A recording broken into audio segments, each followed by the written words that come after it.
My name is Anya Green. I'm 32 years old, and what should have been a simple family reunion turned into the night my entire world flipped.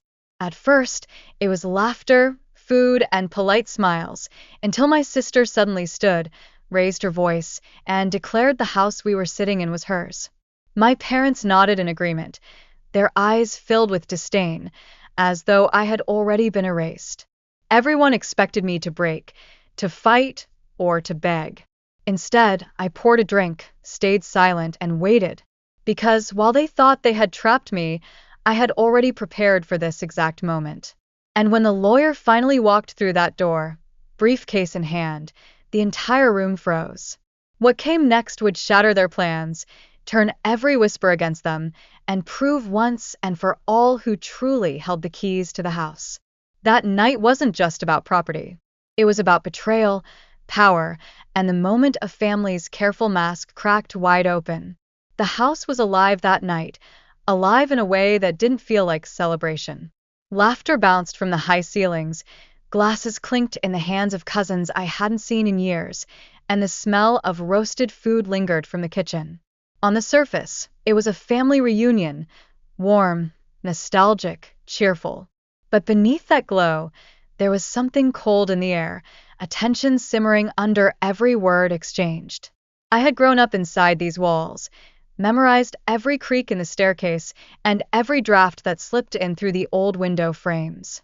This wasn't just a house to me, it was my anchor, the one place that remained steady no matter how the rest of life shifted. Which is why I caught the sidelong glances, the rehearsed smiles, the way my parents' eyes darted to my sister more than to me. Something had been arranged, and I was the only one who hadn't been told. It happened as the plates were being cleared, right when the noise of chatter reached its peak. My sister, perfectly dressed as always, her smile sharp as a blade, stood up from her chair with the confidence of someone about to deliver a toast. But she didn't raise her glass. She raised her voice. "This house belongs to me now," she declared, her words slicing through the noise. "So it's time for you to leave." The room fell silent in an instant. Forks paused midair, the cousins stopped their side conversations, and all eyes turned toward me. I looked at her carefully, pretending to search for the humor in her tone, but there wasn't any. She stood straight, her chin lifted, her hand resting casually on the back of her chair, as if she had just secured a kingdom. What stunned me more than her words was the immediate reaction of my parents. They nodded along without hesitation, faces tight with satisfaction, as though this had been their plan all along. My mother's lips curved with disdain, and my father's silence carried weight, a quiet agreement that stung far worse than if he had shouted. The house buzzed again, but differently now. Whispers moved like sparks catching fire, spreading quickly from one end of the table to the other. Relatives who had always asked about my work or my life now avoided my gaze, waiting to see what I would do. I knew what they wanted: a scene. Tears, outrage, begging. A pathetic refusal to let go of something that, according to my family, had already slipped through my fingers. Instead, I smiled. I reached for my glass, poured myself a steady drink, and leaned back in my chair. Their triumph hung in the air like smoke, thick and suffocating, but I didn't cough, didn't flinch. I let them think they had won.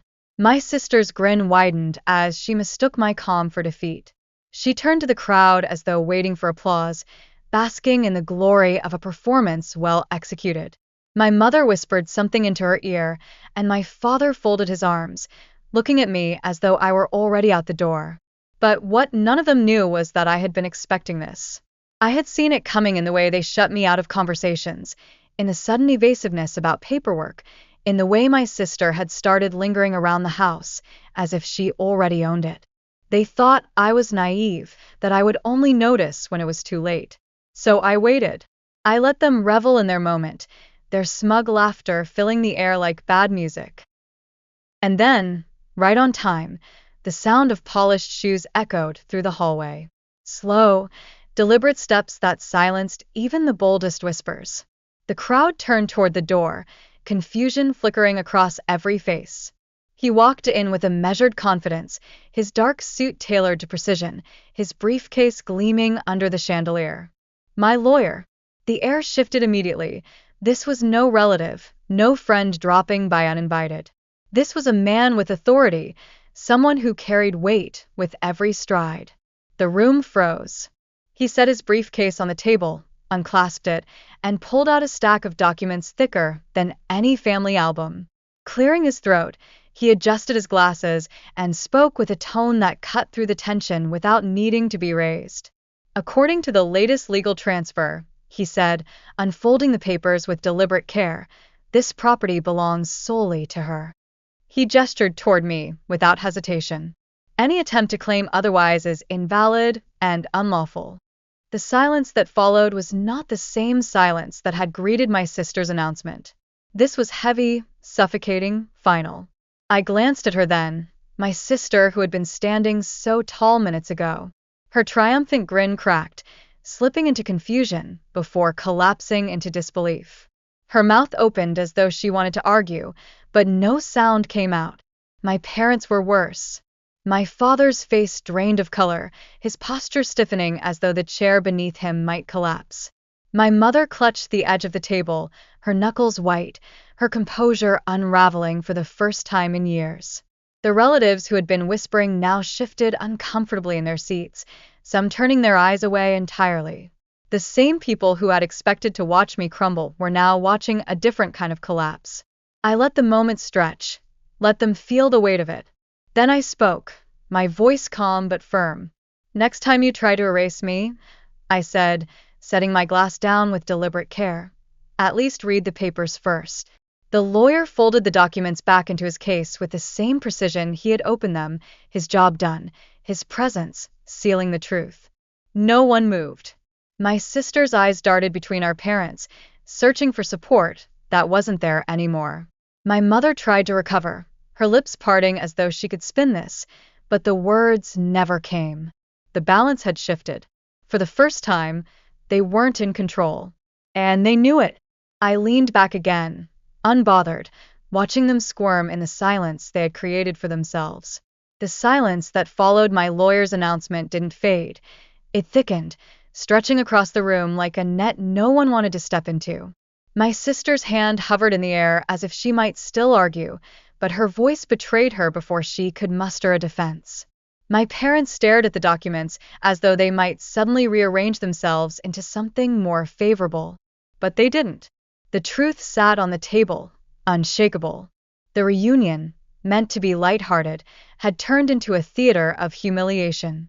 Every relative seated at that long dining table became both spectator and judge, their expressions caught between fascination and discomfort. Some looked away, unwilling to meet my eyes, while others watched openly, studying the unraveling of the family's golden daughter and the parents who had backed her without hesitation. I didn't need to say another word. My sister broke first.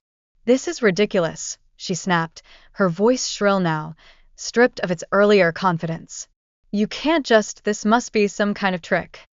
My lawyer, calm and unshaken, turned his gaze toward her. "The signatures are authenticated, the transfer recorded, the deed registered. There is nothing fraudulent here."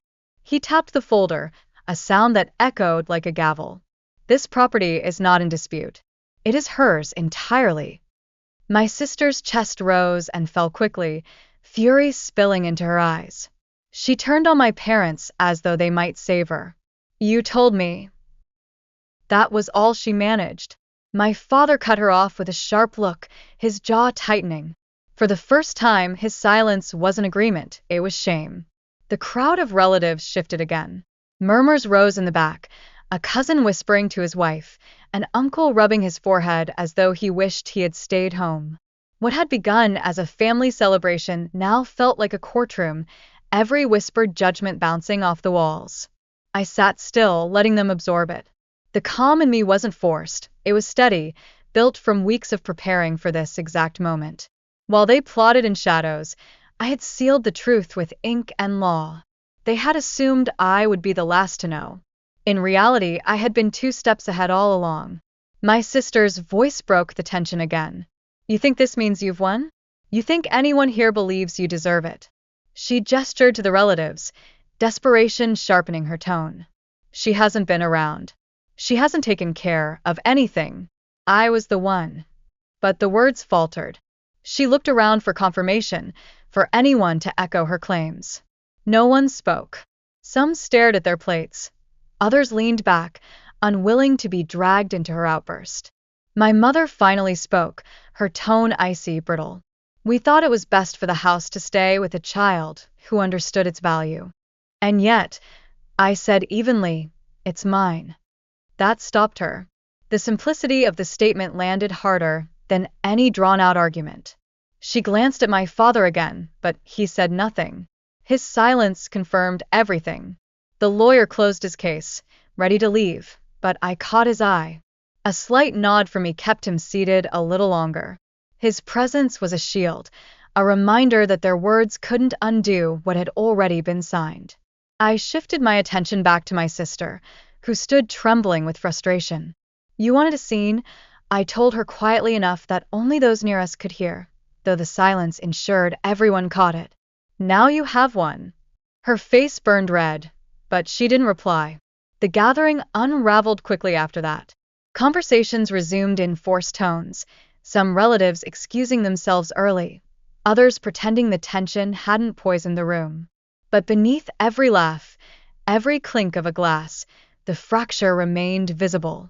I moved through the room slowly, observing the aftermath. Cousins who had barely greeted me earlier now approached with careful words, pretending neutrality. An aunt complimented my composure, though her eyes flicked nervously toward my parents. It was a parade of shifting loyalties, people calculating where to stand now that the power had tipped. My sister avoided me entirely, whispering heatedly with my mother in the corner. Their conversation carried sharp edges, too low for others to hear but unmistakable in its bitterness. My father stayed seated, staring at nothing, his hand pressed against his temple as if the weight of disappointment pressed down too hard. I didn't need to chase them. Their silence, their scrambling, was its own punishment. When the lawyer finally excused himself, he left with a firm handshake and the kind of look that told me he knew this wasn't over, that my family would try again in some form, with some new strategy. But for now, I had won the only battle that mattered: ownership. The morning after the party, the house was quiet, but not peaceful. The echoes of the night before still lingered in the walls, heavy with resentment and broken pride. My parents had stayed in the guest room, avoiding me entirely. My sister had left abruptly, slamming the door behind her, but I knew she wasn't gone for good. People like her never walked away defeated. They regrouped, they plotted, they came back harder. I stood in the kitchen, coffee in hand, staring out the window at the backyard where I had once played as a child. This place had carried our family history for decades. Birthdays, holidays, arguments, reconciliations, they had all happened here. And now it was entirely mine. The deed sat locked away in my safe, the lawyer's words still fresh in my mind. Legally, the battle was over. But emotionally, my family had declared war. By the afternoon, it began again. The first sign was the sound of my sister's car pulling up. She stepped out with the same sharp stride, carrying a folder in her hand and fire in her eyes. My parents followed shortly after, both looking worn but still determined. They hadn't come to talk. They had come to fight. She marched into the living room without knocking, her heels clicking against the hardwood floor. "You think you've won," she said, voice steady now, no trace of last night's humiliation. "But this house isn't yours. It belongs to all of us, and I'll make sure everyone knows it." I didn't move from the sofa. The deed says otherwise. She threw the folder onto the table. Inside were photocopies of old agreements, bank transfers, and scribbled notes, her attempt to build a case. "These prove I've put more into this house than you ever have. I kept it running, I managed repairs, I handled everything while you were away living your own life." I flipped through the papers, unimpressed. They were nothing but receipts, most of them paid with our parents' money, not hers. "These don't change ownership. They don't rewrite the deed." My mother stepped forward, her voice cutting through. "Your sister carried the weight of this home when you were gone. She earned it. We only wanted to do what was right." "What was right for you?" I corrected. "Not for me. And certainly not for the law." My father finally spoke, his voice low, steady. Family is not about documents. It's about who shows up. You didn't. That stung, but I didn't let it show. Family also isn't about betrayal, yet here we are. The air grew tighter, the space between us filling with every wound unspoken over the years. This wasn't just about the house anymore, it was about every moment they had chosen her over me, every slight, every dismissal. Before I could speak again, the doorbell rang. My sister frowned, clearly not expecting anyone. When I opened the door, my lawyer stood there once more, this time with another man beside him, the mediator I had requested in advance, anticipating their return. They entered calmly, setting their briefcases down. My lawyer opened his case, pulling out the original deed again. We are here to make this clear once and for all. This property is not under shared ownership. It is legally, entirely, without question, hers. He nodded toward me. The mediator stepped forward, addressing my family directly. You may dispute contributions, you may argue effort, but you cannot contest the transfer of ownership. It is binding. Any continued interference can result in legal action. My sister's face hardened. So, you brought backup? You knew we'd come. I knew you wouldn't let it go, I replied. She turned to the relatives who had gathered again, drawn by the unfolding spectacle. She wanted an audience as always. Does this look fair to you? That she takes everything while the rest of us get nothing? But this time, the response was different. The whispers weren't supportive. They were tired. Some rolled their eyes. Others shook their heads. One uncle finally spoke aloud. You've dragged this too far. It's done. Her eyes widened, shocked by the lack of support. She had expected a chorus. Instead, she stood alone. My mother tried to recover, saying softly, We only wanted to protect what matters. And you thought I didn't matter, I said. The mediator gathered his papers. The matter is settled. Further attempts to seize this property will be treated as harassment. His words carried finality, sharper than anything I could have said. My sister's composure cracked again. She looked at my parents, searching for help, but their silence betrayed her. They were beaten and they knew it. I stood, closing the folder of false claims. You tried to erase me from my own home. You thought you could take everything and leave me with nothing. But this house belongs to me, and there's nothing left to argue. The room was still. My parents' shoulders slumped. My sister's fury burned, but had nowhere to go. She gathered her papers, shoved them back into her bag, and stormed out without another word. The sound of her car engine fading down the street was the final note of her fight. My parents lingered a little longer, their eyes filled with something between regret and stubbornness. But when they finally left, they didn't slam the door. They just walked out quietly, defeated. The relatives dispersed slowly, whispering among themselves, but their stares told the truth. They had witnessed the final blow. There would be no comeback, no hidden trick waiting in the wings. When the last car pulled away, I was alone. For the first time, the silence in the house wasn't heavy. It was clean, unbroken. Mine. I walked through each room, one by one, not as a guest or an unwanted child, but as the rightful owner. The photographs on the walls, the furniture, the memories, they were part of the house, but they no longer controlled me. This was my home now, not because of revenge or victory, but because I had claimed it against all odds.